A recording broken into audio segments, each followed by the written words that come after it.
We are the church, happy to be the children in God's family. We are the church, happy to be the children in God's Father family. Cahill opened the church in October of 1966, and I joined him in July the 1st, 1975. So for 9 years, he was pretty well running that parish by himself and starting it. And there were no houses here. St. Charles School was the only thing. So we'd come to Mass, and there weren't all the streets that there are was around nothing now. up here You had to except- come up St. Anne's Hill. And it was ice in the winter. And, Mass time would be starting, and about 50% of the parish was down the hill. We found it to be a very active parish. It was a young parish at the time, a lot of young people with young families. So our kids got to know kids from the parish. We got to know other people, and we made friends that are still good friends today, and we do a lot of things together. It was a real community. And we didn't have any money. Like, we built the church, and there just wasn't any money. We had so many activities, We would run fun fairs and dances and all sorts of things, anything to raise some money and have some fun. I can remember the days when we ran an auction. We had an old trailer that we would hitch onto our cars, and every month each crew was responsible for picking up the items all over the West Island. You wouldn't really call them junk, but sometimes they were quite well worn. So this took on as to be a yearly event. They were making something like $10,000. You imagine $10,000? I mean, today you'd have to be collecting $100,000. Andy Anderson was a fellow who organized bingo. It was a great source of revenue for us, and we had some people who were very, very involved. There were women working in the kitchen. Yeah, we were serving coffee and selling cookies and stuff like that, because some of our kids worked also at selling cards. Some enjoyed a case of beer in the small office, and we had fun with it. And one of the things was the penny a meal. We had those little cans, and we put them in everybody's house. And when they sat down for supper, they were supposed to put a penny in the can. Very seldom was there ever anything in the can, of course. And we'd arrive at the door, and there'd be a big rush, scuffle, and after a while somebody'd come out and give us $5 or something like that. But it did work, and we raised some money. Yeah, I was instrumental in running the golf tournament twice. It wasn't done on a grand scale in those days. It was mainly parishioners then that came out to play, and we'd have the get-together afterwards at the hall. We had groups that would meet and have a meal for 8 people and pay $1 each, and the money went to help. We were involved in clubs as well as scouts. I remember we had a fundraiser one time where we chopped wood down and injured a couple of scouts in the process. As a cub, one of the most enjoyable times was around Grey Cup.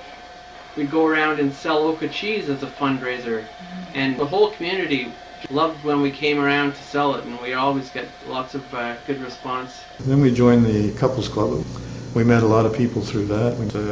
There was a big need for it back in the early days when people moved to the West Island from various points. They perhaps didn't have a lot of family and friends around, and so that was an important part of the parish life, to get to know people. The focus on children in this parish has always been one of complete acceptance and a lot of love. The vesting room had one big long drawer at the bottom which was supposed to have all the chasubles kept in it. But no chasuble was in that bottom drawer because it was full of candy. All the kids knew where it was kept, and their mothers used to have to hang on to them because otherwise they would have run in and opened the door and gorged themselves. There was a chapel in the house on Pascal Street in the basement. But we could walk into that chapel in the morning and there would be a cat sitting on the altar with a bird in his mouth. And the cat would sit on the chair right beside the altar. We would say he was the altar boy or the altar server. We would have all the wardens' meetings in the dining room there. We would count the money there, spread the money out to count on the morning, and the cat would get up and lie right in the middle of it all. Father Lontang, Father de Carafel, they helped every weekend. Bob Cornell, he was here as well. Oh, Father Peter Timmons, he didn't live here, but he used to come about every weekend to help. And he was a very big help to Father Cahill at the time. Just after the new church was built, the nuns came to the parish, and they were wonderful.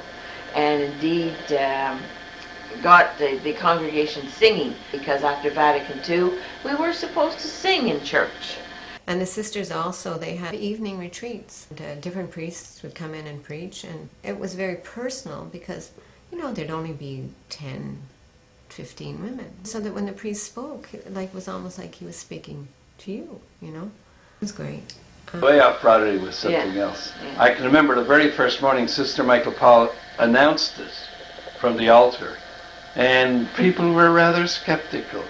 But it turned out to be one of the biggest events of all time, as far as I'm concerned. In 1975, Father Mike Shaw came to St. Thomas of Becket. A lot of wonderful, wonderful stuff happened in the parish with the full permission and encouragement of Father Cahill. And because he hadn't been well, he gave Mike quite a long rein to work with. And so in that 7 years that Mike was in the parish, we saw the growth, a tremendous growth. We had conferences here. One was 400 people with ministers from all over the place. He started having home masses. And we'd It's go funny, we were all just- over. Like, We went a lot of places. We had the first baptismal team that I know of where when a person called up, we went to their home first. This was such a wonderful way for the parish to reach out to the community. Among the first thing I started was the altar service. So I advertised we have altar service. 75 kids turned up. We trained them for funerals, we trained them for marriages, we trained them for, you name it, we trained them. And one of the first things he did when he came was he acceded to a request by one parishioner who said that she didn't know enough about the Bible. And so he asked me if I would start some Bible study groups. My Bible study groups have been going on since 1975, so there's 30 years. And hundreds of people have gone through. And they're fun, than anything but dull. We had Separate and Divorce Ministry operating from St. Thomas of Becket, and we got about maybe 6 or 7 groups going in Montreal. We had 150 people coming to summer camp at Camp Kincora. All of this coming from St. Thomas of Becket. We were the second Separate and Divorce group to start in the English-speaking Montreal Diocese. Again, another first of St. Thomas of Becket is that we were the first to have pastoral animators in our schools at Wilder Penfield and St. Charles. It was a very important program. It connected the school, the parish, and the home. Started out being taught by Father Shaw and John Rochford and Sister Evange Plotkins and of course Margaret Millian, all of them really putting their talent and their craft together to help all of us get into the schools. It was something new. We weren't sure how we were going to be received. We were a little apprehensive with the teachers at first, but I know the teachers at St. Charles were very keen and extremely nice to us. It was very good for the children. About the second year I was there, and I noticed how we were having fashion parade. And it was really upsetting me because some kids couldn't afford decent gowns. Father Mike decided that we should have robes for the First Communion children and then the confirmation children. Now the first year we showed them. 10% of the people used confirmation albs, and about 5% used the First Communion albs. The second year it was 50%. By the third year, everybody knew that's what we want to wear. The Monday evening Mass was the first Mass ever to be celebrated at night during the week. And it was started by the prayer group. We also started the first Christmas sing-along.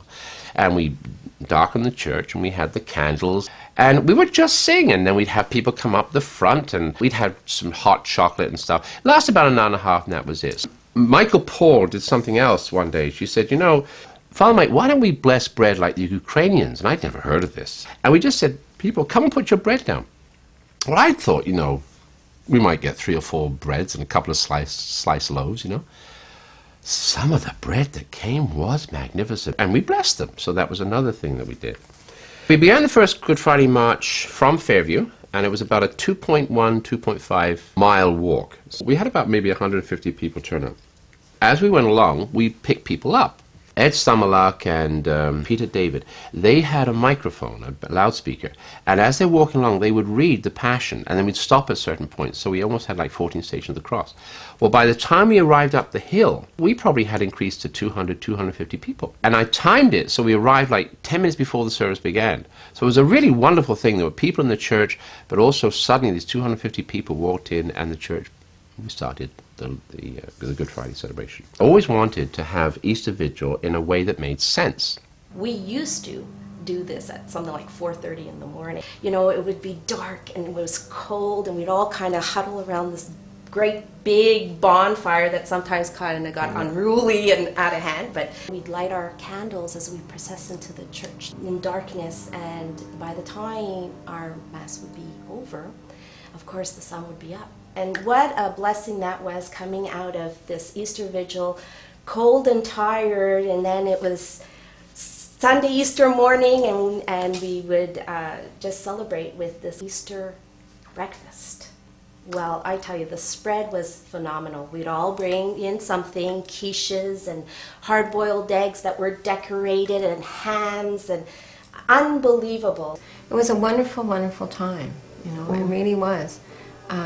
We only have fond memories of everything that evolved. You know, the building of the church, Paschal Street.